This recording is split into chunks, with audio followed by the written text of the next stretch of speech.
সকালবেলা ঘুম থেকে উঠে খেজুরের রস খাওয়ার উদ্দেশ্যে রওনা হলাম মাঠে।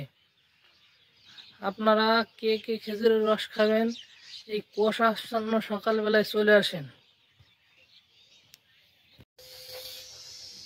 পাখি ডাকা ভোরে এই কনকনে শীতের ভিতরে কুয়াশাচ্ছন্ন সকালবেলায় খেজুরের রস খাওয়ার উদ্দেশ্যেই মূলত মাঠের দিকে যাওয়া।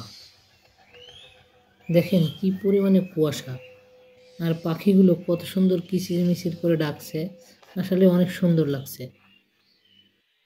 স্নিগ্ধ সকালে এরকম মনোরম পরিবেশ পেলে কার না মন ভালো থাকে। হাজার খারাপ হলেও মন অটো ভালো হয়ে যাবে। দেখেন কত সুন্দর একটা দৃশ্য, রাস্তার দুই ধারে খেজুর গাছ দাঁড়িয়ে আছে, অসম্ভব সুন্দর লাগছে দেখতে সিনারিটা। আপনাদের কীরকম লাগছে দেখে জানাবেন। গাছি খেজুর গাছ থেকে রস সংগ্রহ করছে, আসলে এই রসটাই আমি খাবো। এই রস খাওয়ার উদ্দেশ্যেই এত দূর পথ পাড়ি দিয়ে আমি আসছি মাঠে।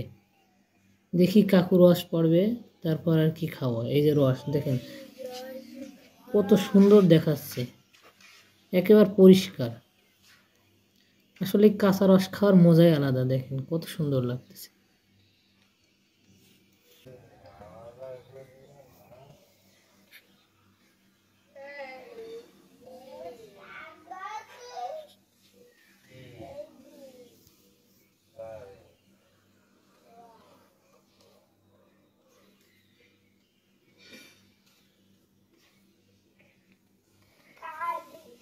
আসলে অনেক মজা।